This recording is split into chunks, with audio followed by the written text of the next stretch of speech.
আমাদের গ্রামের নাম হরিদেবপুর। গ্রামটিকে অচপাড়াগা বললেই চলে। আমরা কয়েকজন গ্রামে কাজকর্ম সেরে প্রতিদিন সন্ধ্যায় হারুদার চায়ের দোকানে এসে আড্ডা দিতাম। আমাদের দলের মধ্যে রবি, কালু, ভোলা, স্বপন ছিল। সবার কিছু হোক না হোক, সন্ধ্যায় এই আড্ডায় আসা চাই। ও আর একটা কথা বলতে তো ভুলেই গেছি, আমাদের দলের আর একজনার পরিচয় দিতে ভুলেই গেছি, যাকে নিয়েই আমাদের এই রহস্যে ঘেরা আজকের কাহিনী। তিনি আর কেউ নন, আমাদের রতনদা, যাকে বাদ দিয়ে আমাদের এই সন্ধ্যার আড্ডা কোনো মানেই হয় না। যাই হোক, আজকের রহস্য ঘেরা সেই কাহিনী শুরু করা যাক। তখন আশ্বিন মাসের শেষের দিকে, সকাল থেকেই আকাশ কেমন যেন মেঘাচ্ছন্ন হয়ে আছে। বৃষ্টি হবে হবে করছে, তবুও হচ্ছে না। আমরা সবাই সারাদিনের কাজকর্ম সেরে হারুদার চায়ের দোকানে হাজির হয়েছি। 4-5 দিন ধরে রতনদা এই আড্ডায় আসছে না, তাই আমরা বলাবলি করতে লাগলাম। কি রে, রতনদা কয়েকদিন ধরে আসছে না, কি ব্যাপার বলতো? তাই তো, রতনদার বাড়িটা অনেকটা দূরে, তাই কোনো খোঁজ খবরও পাওয়া যাচ্ছে না। কোনো শরীর টরীর খারাপ হয়নি তো? আমাদের একবার খোঁজ নেওয়া উচিত ছিল। হারুদা রতনদার কোনো খবর টবর কিছু পেলে গো? অনেকদিন ধরে আড্ডায় আসছে না। রতনদা না এলে এই আড্ডাটা জমেই ওঠে না। না তো, আমিও আজ সকালে ভাবছিলাম তোমাদের বলবো, তার বাড়িতে গিয়ে একটু খোঁজ নিতে। এই সব কথা আলোচনা করতে করতে হঠাৎ করেই কালু চেঁচিয়ে বলে উঠল, ওই তো রতনদা আসছে। আজকের আড্ডাটা মনে হচ্ছে আবার আগের মতো জমে উঠবে। আমরাও তাকিয়ে দেখলাম সত্যি রতনদা আসছে।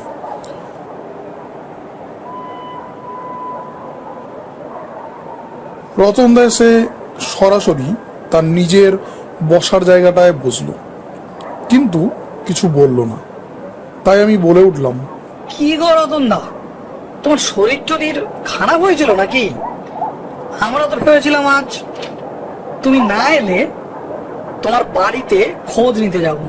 এই কথাগুলি শুনেও রতনদা চুপ করে রইল। তারপর কিছুটা সময় পর রতনদা বলে উঠল, তার আর দরকার হবে না, আসবো না ভেবেছিলাম বুঝলি, কিন্তু এই আড্ডার টানে চলে গেলাম। আর তোদের সঙ্গে দেখা করারও ইচ্ছা হচ্ছিল, তাই চলে এলাম। কেন কেন রতনদা আড্ডায় আসবে না কেন? এখানে কি কোনো সমস্যা টমস্যা হচ্ছে নাকি?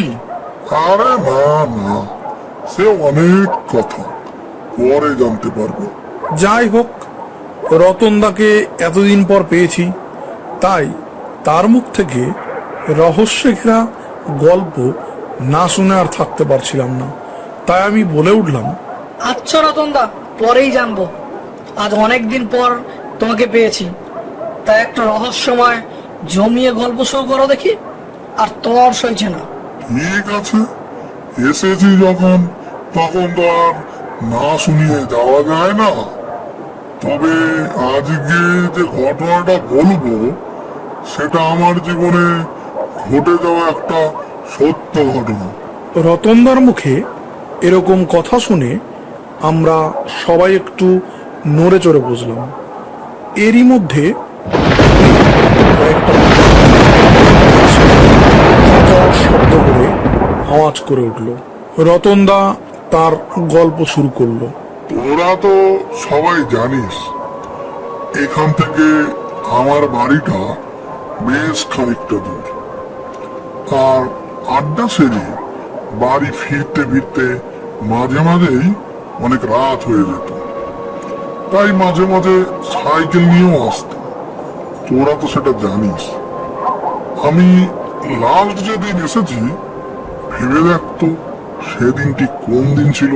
রতনদা, সেদিনটা তো মনে হচ্ছে অমাবস্যা ছিল। হ্যাঁ, তুই ঠিকই বলেছিস। আর মনে করে দেখ, সেদিন আমাদের বাড়ি ফিরতে ফিরতে অনেক রাতও হয়ে গিয়েছিল। যাই হোক, আকাশ খুব মেঘাচ্ছন্ন ছিল, চারিদিকে ছিল ঘুটঘুটে অন্ধকার। মাঝে মাঝে আকাশে বিদ্যুৎ চমকাচ্ছিল। সেদিনও আমাদের এখান থেকে ফিরতে অনেকটা রাত হয়েছিল। আমি হাতে টর্চ নিয়ে ফিরছি। বাড়ির রাস্তায় যেতে একটি তাল বাগান পড়ে। সেই রাস্তায় যখন পৌঁছেছি তখন হঠাৎ করেই টর্চের লাইটটা কেন যেন বন্ধ হয়ে গেল। তোরা তো আগে থেকেই জানিস আমি বরাবরই একটু সাহসী আর একটু কৌতূহলী। তাই আমি ভাবলাম হয়তো টর্চের ব্যাটারি ফুরিয়ে গেছে। তাই আমি অত চিন্তা না করে অন্ধকারেই হাঁটতে লাগলাম। মাঝে মাঝে বিদ্যুৎ চমকানির আলোতে রাস্তা কয়েক সেকেন্ডের জন্য দেখা যাচ্ছিল।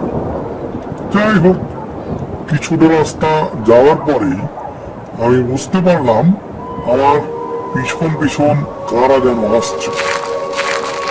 তাদের যেন পায়ের শব্দ শুনতে পাচ্ছি। আমি পিছন ফিরে তাকালাম, কিন্তু কাউকে দেখতে পেলাম না।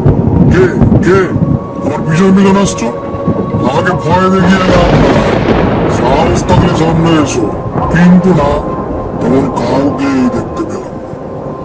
আমার মনের ভুল হয়তো, এই বলে আমি সামনের দিকে হাঁটতে লাগলাম। এরপর কয়েক পা সামনের দিকে এগোতেই আবার কেমন যেন মনে হলো। আমি থমকে দাঁড়িয়ে পড়লাম। এরই মধ্যে বিদ্যুতের এক ঝলক আলো জ্বলে উঠল। সেই এক ঝলক আলোতে আমি যা দেখলাম তাতে আমার গায়ের রক্ত হিম হয়ে গেল। আমার শরীর বেয়ে ঘাম জুড়তে লাগলো। আমি দেখলাম বেশ কতগুলি নরকঙ্কাল দাঁত বের করে আসছে, স্পেস করে নিজেদের মধ্যে বলাবলি করছে। এবার আমি বেশ ভয় পেলাম। আমি জোরে দৌড়াতে শুরু করি। কয়েকবার দৌড়ানোর পরেই আমি বুঝতে পারি কারা যেন আমাকে পেছন থেকে ট্রেনে ধরেছে। আমার পাটা যেন মাটিতে আটকে গেছে। আমি যেন আর এক পাও চলতে পারছি না। আমি তাকিয়ে দেখি আমার কাছে কতগুলি কঙ্কাল এসে আমাকে টেনে ধরেছে। আর কেউ কেউ আমার পা ধরে টানছে। তারপর ওরা আমাকে সবাই মিলে কাঁধে করে ফাঁকা শ্মশানে নিয়ে যায়। সেখানে ওদের দলের সর্দার ব্রহ্মদত্ত আমাকে দেখে বড্ড হাসিতে পিঠে বলে, বাহ বাহ বাহ রে, অনেকদিন পর কোনো মানুষের রক্ত খাবে। আমি আর থাকতে পারছি না। এই বলে ওরা আমার হাড় মুটকে সবাই মিলে রক্ত পান করলো। এতক্ষণ সবাই তপনদার দিকে তাকিয়ে সব কথা শুনছিলাম। হঠাৎই শেষের এই কথাগুলি শুনে আমরা সবাই সেখান থেকে উঠে দাঁড়িয়ে পড়লাম আর ভয়ে কয়েক পা পিছিয়ে যায়। এরই মধ্যে একটা বিদ্যুতের আলোয় দেখলাম তপনদার জায়গায় একটা নরকঙ্কাল বসে আছে। তাই না দেখে আমরা সবাই সেখান থেকে দৌড়ে পালিয়ে যেতে থাকি। আর পিছন দিক থেকে আমরা শুনতে পাই তপনদা সেই চায়ের দোকান থেকে আমাদের বলছে, এই এই তোরা যাস না, যাস না, তোরা আমাকে ছেড়ে যাস না, তোরা ফিরে আয়, ফিরে আয়, আমাকে ছেড়ে যাস না তোরা। এই ঘটনার পর থেকে আমরা আর কোনোদিন রাতের বেলায় ওই চায়ের দোকানে আড্ডা দিতাম না। কেননা আবার হয়তো কোন দিন তপনদা ঘুরতে ঘুরতে আমাদের সঙ্গে আড্ডা দিতে ওই চায়ের দোকানে এসে হাজির হয়। এই ধরনের আরো আমাদের অন্যান্য গল্পগুলি হলো আমাদের পিএন টুনস চ্যানেলের আরো অন্যান্য গল্পগুলি দেখতে আমাদের পিএন টুনস কার্টুন চ্যানেলটিকে আপনারা সাবস্ক্রাইব করে রাখুন এবং অল বেল নোটিফিকেশন অন করে রাখুন। এছাড়া আপনারা কি ধরনের গল্প পছন্দ করেন তা আমাদের কমেন্ট বক্সে জানাবেন, আমরা সেই ধরনের গল্প রেডি করে আপনাদের সামনে তুলে ধরব। Thank you.